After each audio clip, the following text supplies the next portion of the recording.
Muchas veces estamos leyendo algo y dicen, pero qué cosa tan complicada. Ustedes se acuerdan cuando Dios le dice a Abraham, ya después de viejito y la esposa otra viejita, va a tener un hijo? Y la otra se ríe. Dice, yo, ya, sin dientes ni nada, yo, sí, tú. Y tiene ese hijo. Pero ¿qué le dice el Señor? Que su descendencia sería como Grande como la arena del mar.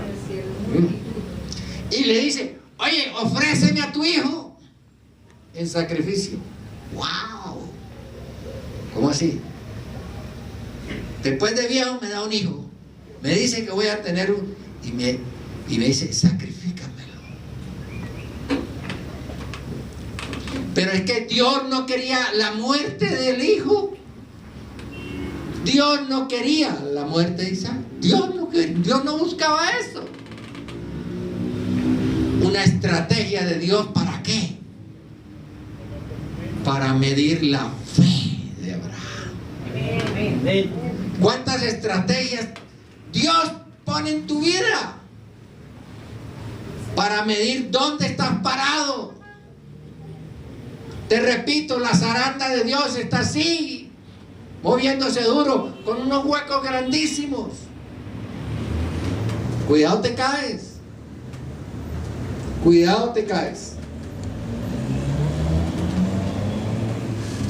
Por eso Dios permite todas estas cosas en la vida del hombre y en la vida de la iglesia para que los atributos de Él, su amor, su justicia y su santidad, florezcan, se vean, resalten. Seamos conscientes nosotros de esa situación.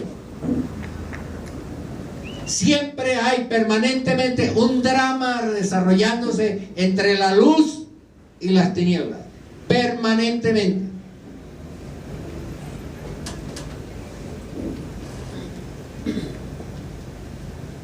Si nosotros no pudiéramos escoger entre una cosa y la otra, no habría verdaderamente libertad en el hombre.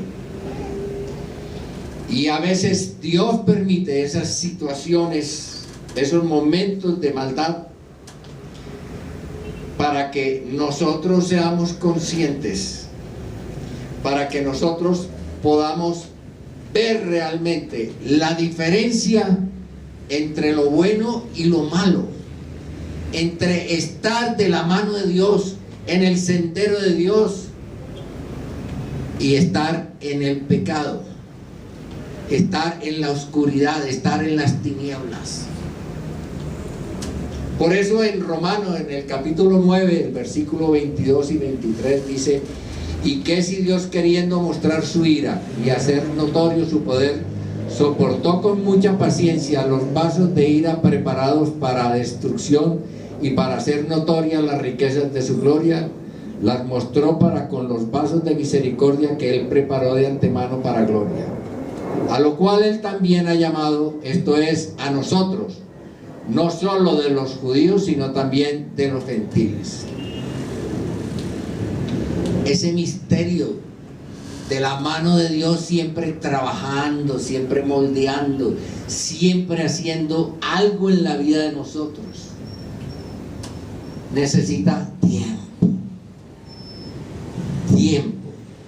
Sacuda al vecino así, que se esté durmiendo, sacúdalo, sacúdalo, duro así, no le va a romper la blusa, pero sacúdalo y dígalo: tiempo. Dígale: tiempo. Tiempo. No le dé miedo, dígale al oído: tiempo. Mire, ustedes se acuerdan el momento de la cena del Señor. ¿Quién apareció allí? Un personaje llamado ¿cómo? Judas.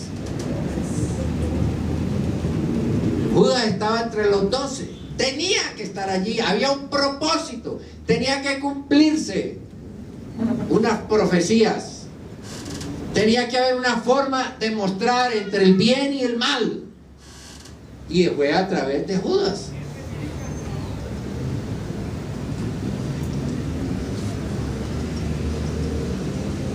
¿Cuántas veces nosotros hacemos el papel de Judas? ¿Cuántas veces nos enfrentamos a un Judas? ¿Cuántas veces en nuestro trabajo, en nuestra familia, aparece un Judas? Entre nuestras amistades, ¿cuántas veces aparece Judas? Judas era necesario allí en ese momento. Hay situaciones en la iglesia que muchas veces Dios las permite en una forma misteriosa. Cosas que pasan que irónicamente, aunque son malas, producen situaciones buenas en la iglesia. Hay crisis en las iglesias. Hay momentos en que parece que todo se derrumbara, que todo se acabara. Pero la iglesia sale fortalecida, sale fuerte, sale purificada de esas situaciones. Dios usa muchas veces el sufrimiento, la adversidad, usa la cruz para perfeccionar a sus hijos. Mire, no le pida a Dios que lo meta en un desierto. Pídale que lo saque, pídale que nunca lo lleve. No le pida, ay Señor, llévame a un desierto, Señor, porque yo con lo que tiene no alcanza y hoy quiere pedir más todavía. Pídale a Dios convenientemente. Es que hay mucha gente, Señor, llévame al desierto, Señor, como llevaste a Julano de tal. No, a Julano lo llevó por X razón o motivo que no son las mismas tuyas. Cada uno de nosotros es distinto para Dios, es un propósito distinto para Dios.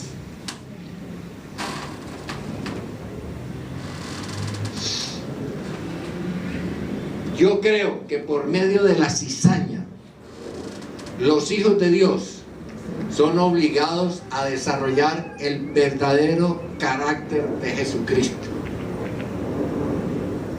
No es agradable tener cizaña en la iglesia, pero frecuentemente cuando miramos lo grotesco que es vivir en doble identidad de ser cizaña y tratar de ser buena semilla, cuando nosotros vemos esos malos ejemplos, provoca en nosotros un deseo de ir en dirección contraria, a reexaminar nuestra vida, a decir, no, yo no me voy a comportar así, yo me tengo que comportar es así. Y esto nos obliga entonces, escucha, cógete las dos orejas así, cógetelas, no te des miedo, cógete las dos orejas así. Esto nos obliga a aprender. No te las sueltes, déjala así. Nos obliga a aprender a perdonar, a amar como Dios ama, a humillarnos, a ser más tolerantes con las personas débiles y las personas que no se comportan bien, y esto produce en nosotros un carácter más pastoral, como el carácter de Cristo. Amén. Amén. Gloria a Dios. Y finalmente, yo creo que la asistencia de la cizaña en la iglesia nos obliga a mirar más hacia Dios y no hacia los hombres. Si nuestra fe y nuestro gozo en la vida cristiana, si nuestra asistencia a la iglesia, si nuestra vida de servicio depende de la relación con el pastor, estamos perdidos.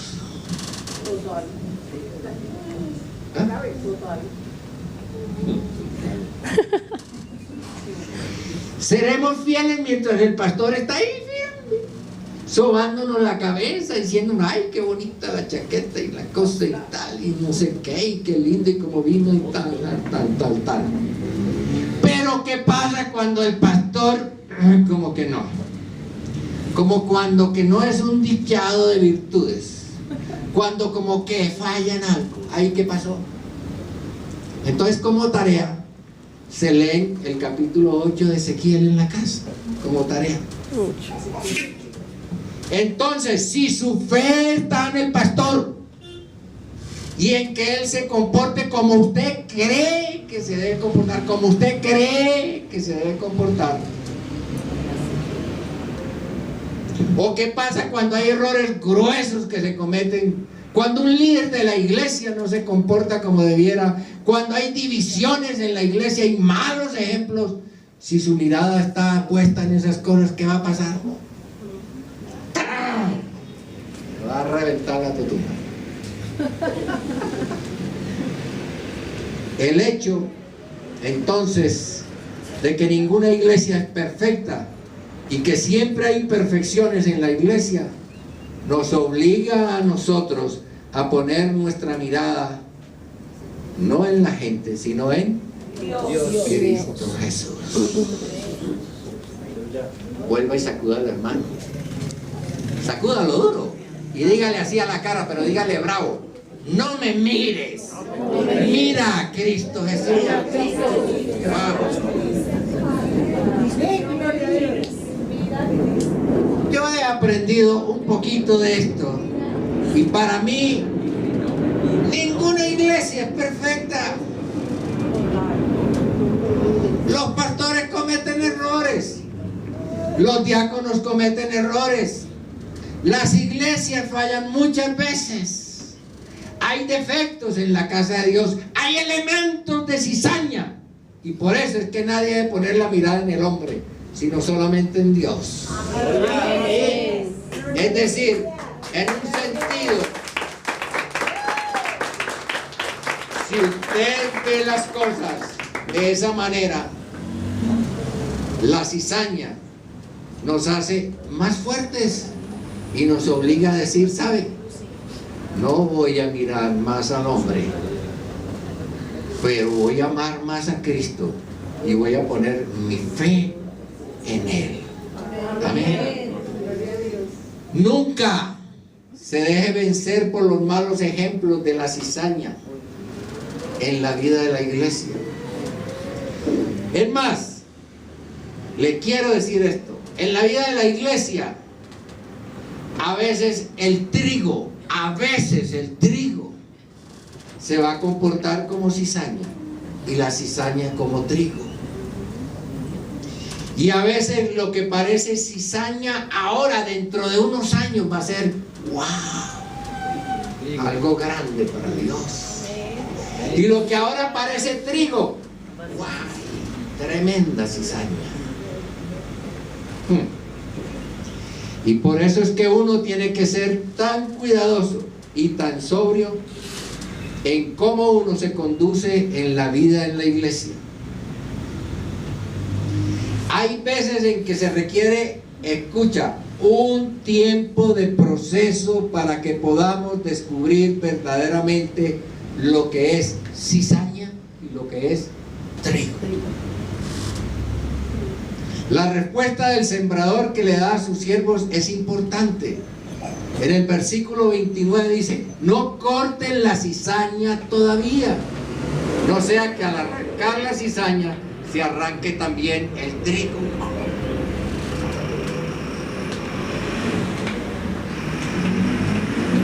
Si nos apresuramos a cortar de la congregación todo lo que parece cizaña, se acaban las iglesias.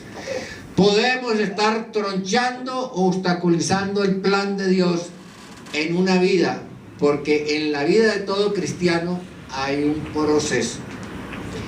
Hay proceso en la cizaña y hay proceso en el trigo, aunque el uno contra el otro estén siempre en disputa.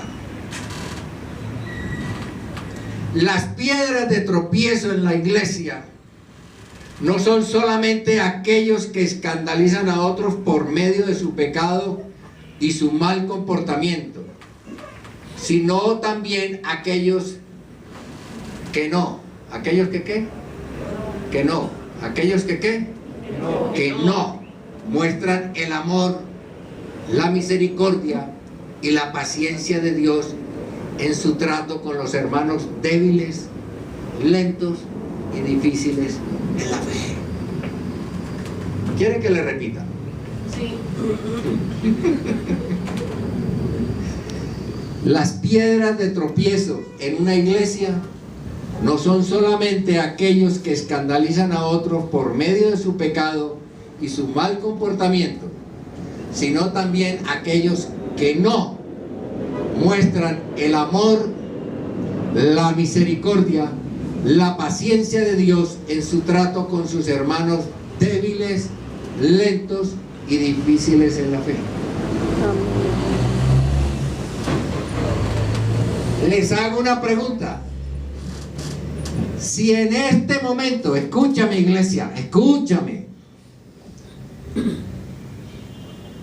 aquí hay algún fotógrafo, llamáramos al fotógrafo aquí y le tome una foto a cada uno, y esa foto se la vamos a entregar a Dios. Toma, con esta foto haz el juicio hoy. ¿Qué pasó? ¿Estás listo para esa foto?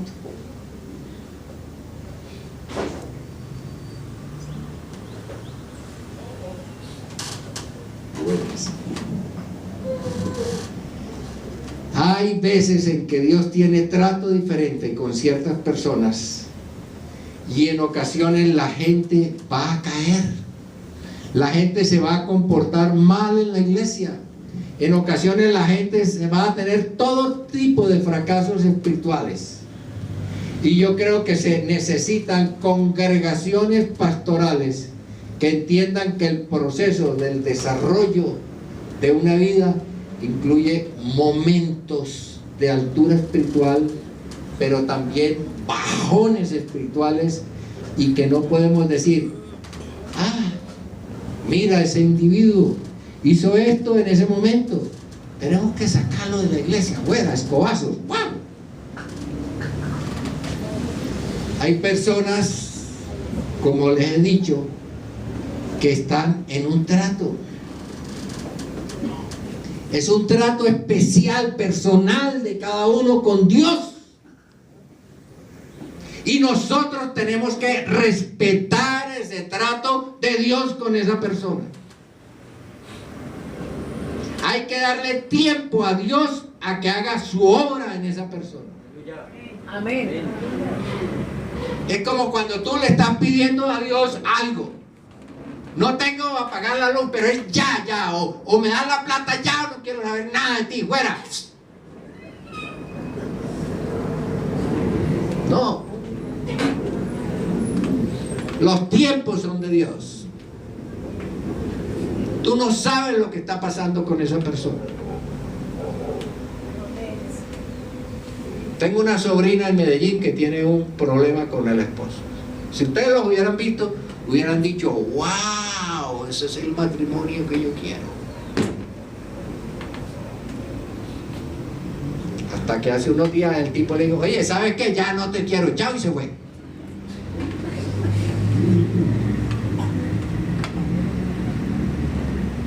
¿Qué dice mi sobrina ahora? Entiendo que Dios quería que yo pasara con esto, por esto, porque había abandonado a mis hijos, a mi familia y a la iglesia. Vaya.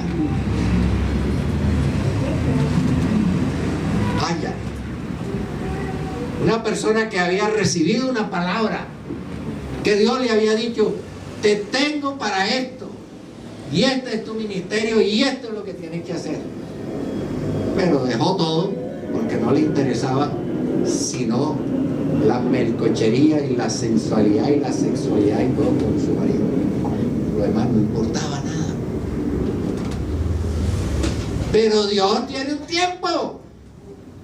No le pidas que te lleve a un desierto. Prepárate para que no tengas que entrar a un desierto. Pero Dios siempre tiene un trato. Mira, si en el libro de Ezequiel, en el capítulo 24, versículo 15 al 16, Dios, ¿qué le dice a Ezequiel? El hombre estaba muy tranquilo, muy enamorado, muy sabroso con su mujer. ¿Y qué le dice el Señor?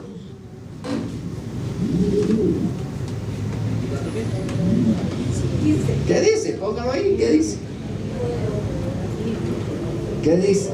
Hijo de hombre, ojo, he aquí que yo te quito de golpe el deleite de tus ojos, y no chilles, y no protestes, y no me hagas mala cara, y ve, dile a la gente que yo te hice eso, y sigue hablando de mí y predicando mi palabra.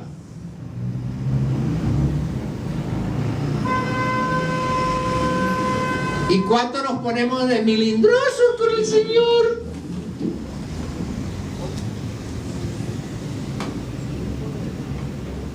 Yo les he contado aquí ya el ejemplo de una pastora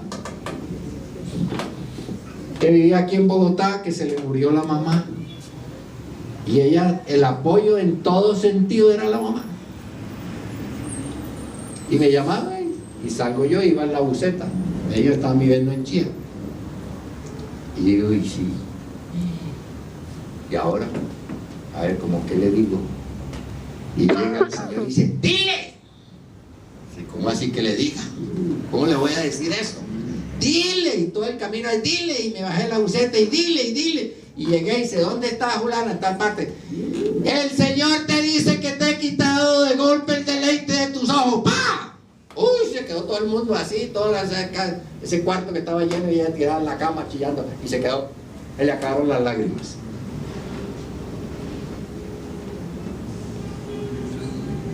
¿Estás preparado para que Dios te diga eso? ¿Estás preparado para que Dios te diga eso?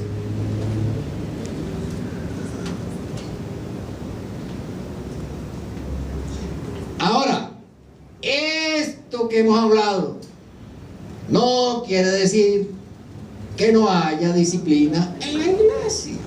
Se necesita disciplina. Pero yo digo aquí que la gente viene a la iglesia y enseguida nosotros queremos que sea el santo de los santos, el santón. Vienen hechos cizaña, vienen llenos de cosas del mundo, vienen llenos de porquería, de resabios, de todo lo que usted quiera. Pero cuando pasan esa puerta queremos que sean, ya, vamos a hacerle una estatua y a llevarlo a los altares. Y si no reacciona enseguida, vuelva a escobazo por fuera. Mire, la verdad es que la iglesia del Señor es un enjambre de procesos. Cada uno es un proceso en la vida. Dios tiene un proceso para cada uno de nosotros. Y se necesita tiempo porque ese proceso se desarrolla por etapas. Claro que hay iglesias que también se pasan de maraca. ¿Por qué? Porque usted llega a esa iglesia y desde que llega entonces tiene que, con este grupo, porque entonces aquí tiene que, como si fuera el jardín. Entonces después el niño pasa aquí para que aprenda las vocales, y aquí para que no hay que, y aquí, y usted dura 100 años en una iglesia, 100 años estudiando. Yo le pido a la iglesia que estudie la palabra de Dios, que estudie la Biblia.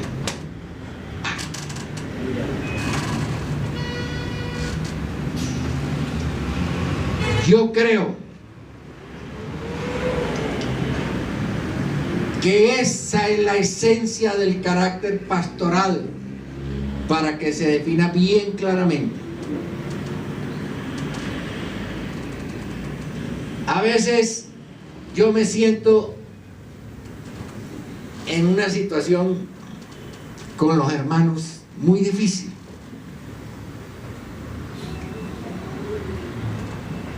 A veces uno los ve aquí, pero también los conoce allá.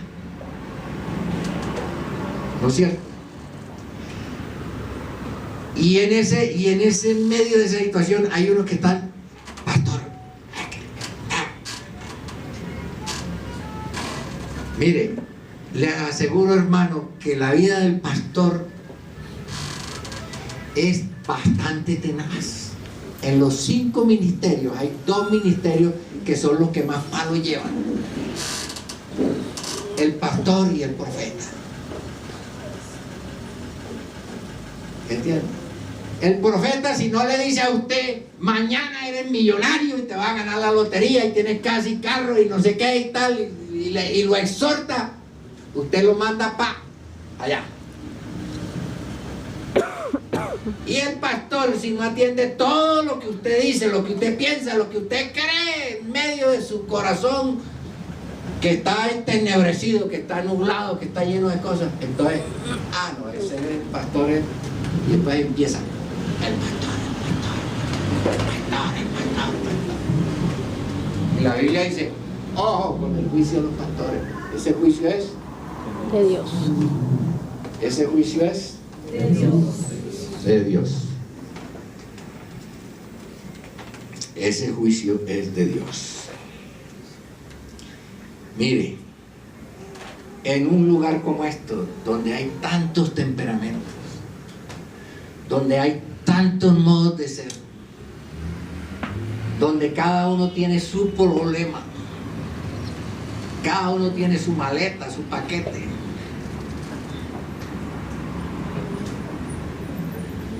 es muy difícil, y el pastor conoce todo ese engranaje, y nosotros individualmente no conocemos sino un pedacito, un pedacito.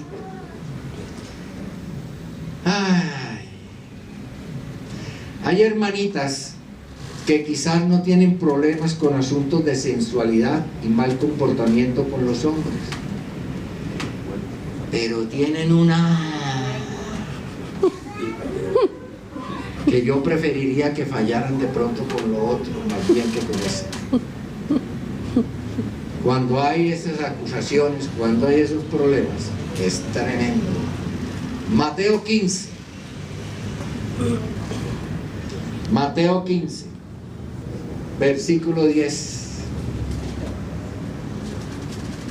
Mire, ¿qué es cizaña y qué es trigo? Ay, pastor, pastora, paciencia, pastor, paciencia, paciencia. Dice Mateo 15: y llamando así a la multitud les dijo: oíd y entended. No lo que entra en la boca contamina al hombre, mas lo que sale de la boca, esto contamina al hombre. Entonces, acercándose a sus discípulos, le dijeron: ¿sabes que los fariseos se ofendieron cuando oyeron esta palabra? Pero respondió él y dijo: toda planta que no plantó mi Padre Celestial será desarraigada. Dejadlos, son ciegos, guías de ciegos, y si el ciego guiare al ciego, ambos caerían en el hoyo. Respondió Pedro y dijo: explícanos esta parábola. Jesús dijo: también vosotros sois aún sin entendimiento. ¿No entendéis que todo lo que entra en la boca va al vientre y es echado en la letrina? Pero lo que sale de la boca, del corazón sale, y esto contamina al hombre. Porque del corazón salen los malos pensamientos, los homicidios, los adulterios, las fornicaciones, los hurtos, los falsos testimonios, las blasfemias. Tremendo. Cuida lo que sale por aquí, porque eso es lo que tienes aquí. Y aquí, ¿qué tienes que tener? El amor de Dios. Si tu corazón no está lleno del amor de Dios, por aquí, ¿qué va a salir? ¡Wow! ¿Se acuerdan de Pedro? Bastante necio, bastante loco, bastante atravesado. Negó al Señor, se metía con todo, era impulsivo.